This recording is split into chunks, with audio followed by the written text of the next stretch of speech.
So it's now my pleasure to introduce Dr. Kawakami. So Dr. Kawakami trained at Queen's Medical School and graduated in 1998. He went into residency in urology and served as the chief resident at the Kingston General Hospital in 2003. He then completed a fellowship in urologic oncology at the University of California, San Francisco. And at the same time, he completed his Master of Science in Community Health and Epidemiology at Queen's University and returned there as an attending physician in 2005. After 4 years as an attending, specializing in oncology and laparoscopic surgery, Dr. Kawakami moved to Calgary. His interests are complex laparoscopic procedures such as partial nephrectomy and robotic prostatectomy. He's married to Julie Hong, a family physician, and has 2 young boys who he is eager to go hiking and skiing with. So please join me in welcoming Dr. Kawakami.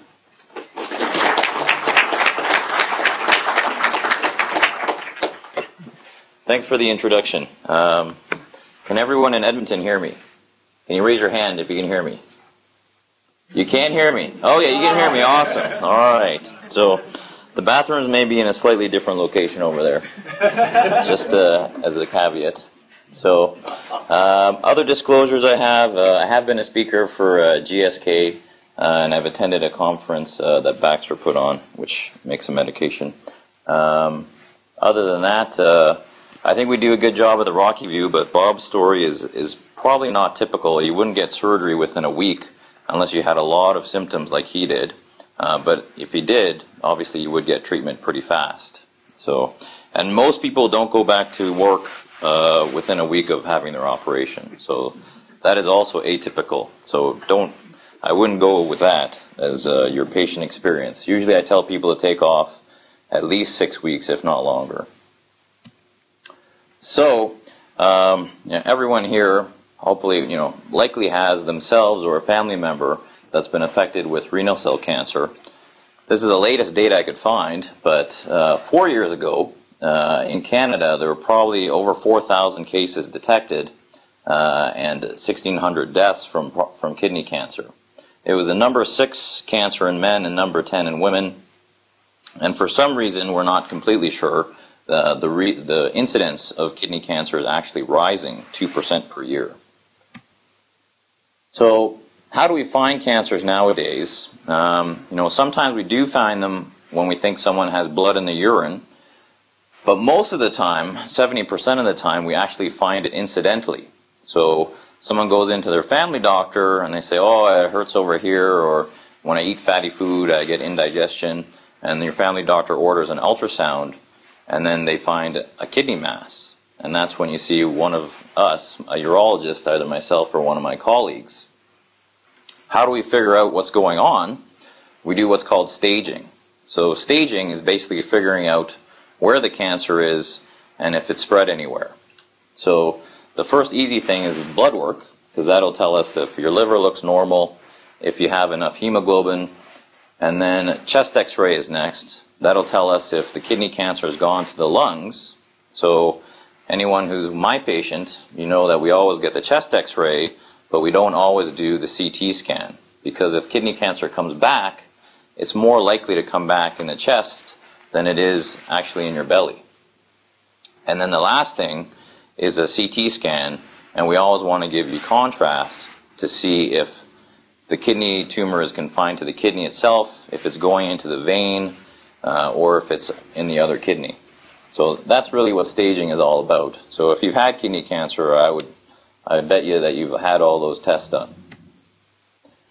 So in terms of staging, so where it is, just a brief overview, if you haven't had surgery yet, stage 1 is basically confined to the kidney, less than 7 centimeters in size.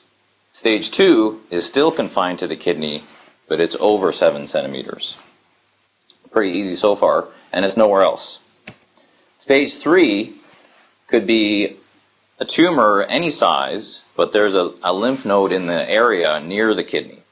or the tumor has left the kidney and has gone into the fat or the adrenal gland or one of the veins leaving the kidney itself.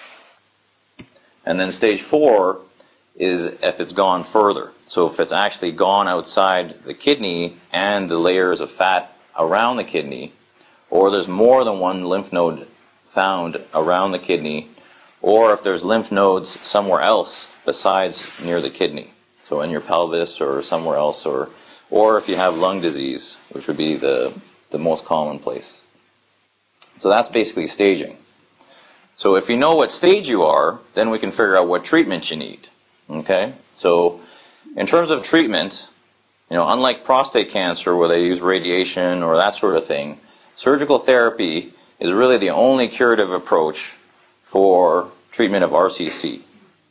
I should put in brackets, cryotherapy is also an option here in Calgary, where we freeze the kidney itself. So, who here has already had their surgery? Okay, who has not had their surgery? All right, so this will be quick. So everyone's already gone through this, so I'll make it brief. Basically, you either had the big cut, as my professor used to call it, where you have an incision that usually goes along like this, or some people have one of these. Those ones are harder to recover from. Those ones you can often get a hernia or a bulge, or you've had the little keyholes. So I do this more often, and this is becoming more common as time goes on, where we do laparoscopic surgery. So you put the keyholes in, and we either remove the kidney itself, or remove part of the kidney and leave some of your kidney there. Other things that are happening are ablation. So we can either freeze the lesion, so cryotherapy, which we do here, and I think Dr. Donnelly does a great job of that. And there's also radio frequency of ablation. So instead of freezing it, we fry it.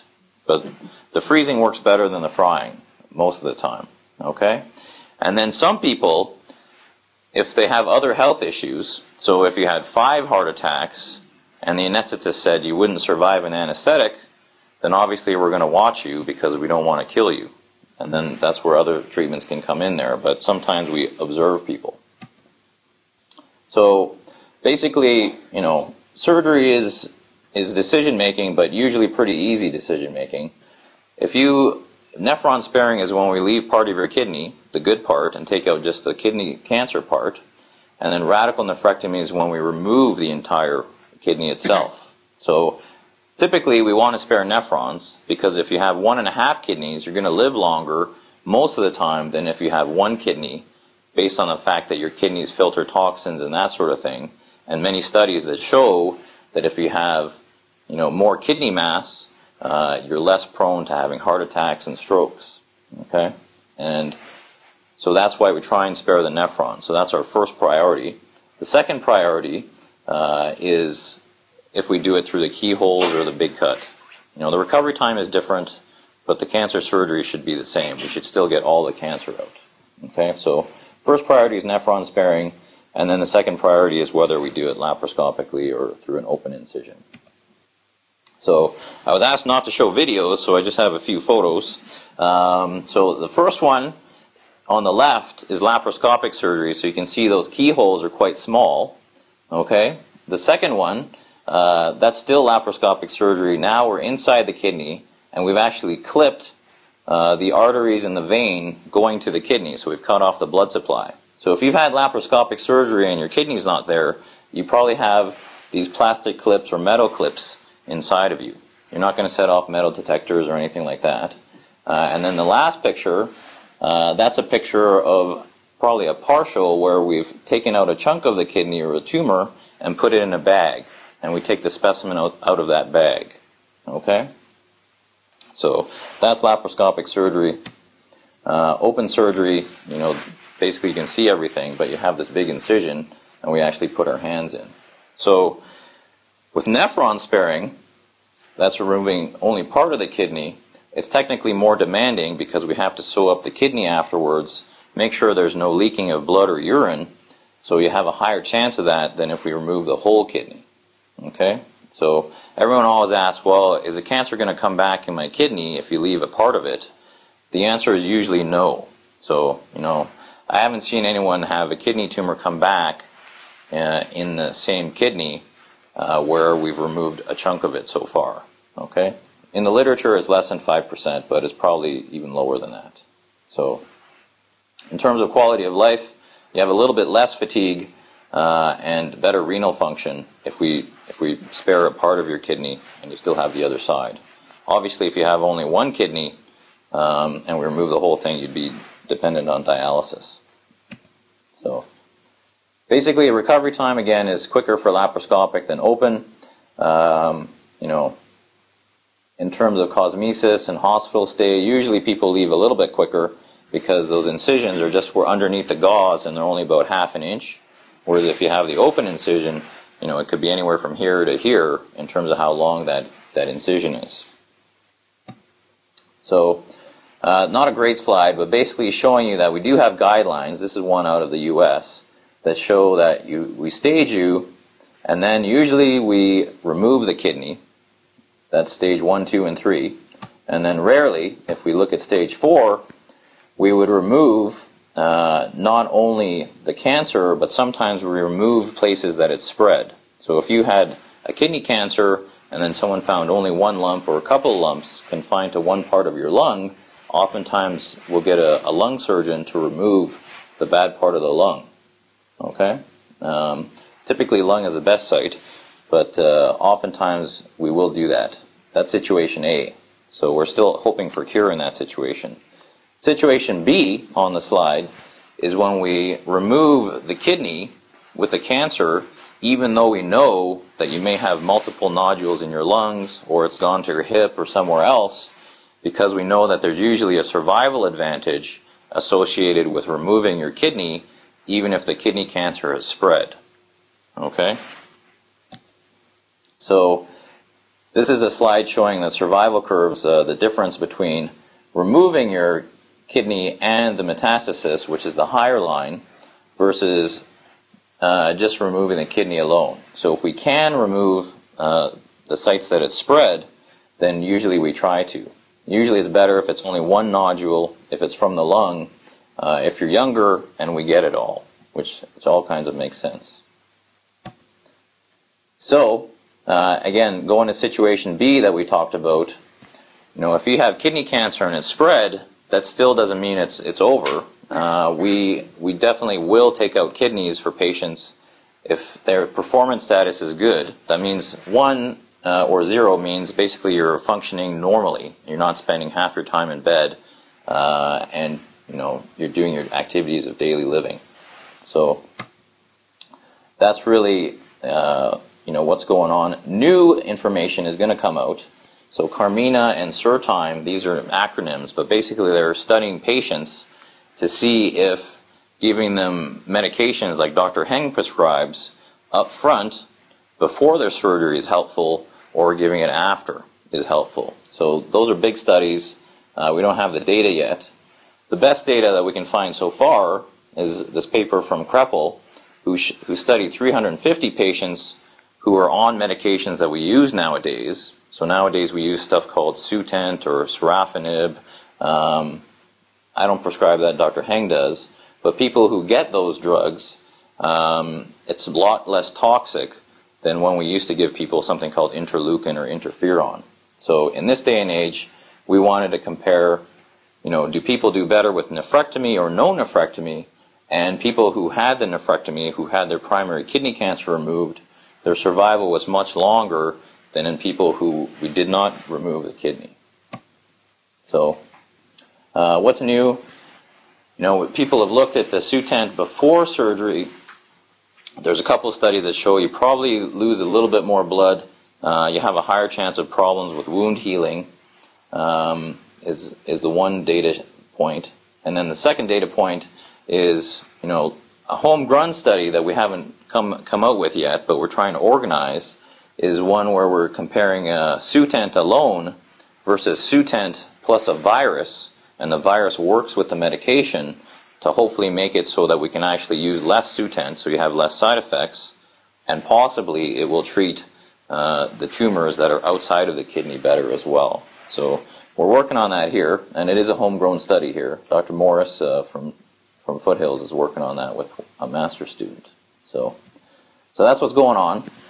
In summary, most people here have probably had surgery, so it's primarily treated with surgery. For organ confined disease, if you have the surgery, that's usually all you need. There are studies looking at giving you medication afterwards to try and prevent it from coming back.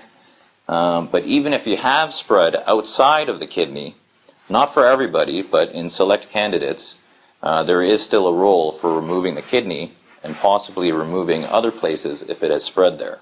So our priorities are obviously getting all the cancer, sparing kidney tissue if we can, and if we can use the keyholes, because it's easier for recovery, we try and use the keyhole surgery. Okay, so hopefully I'm in my 15 minutes, but these are resources. I think the video or the slides will also be on the Kidney Cancer Canada site anyway, so you can write that down or look it up on the internet when you get home. All right, thanks for your time and attention.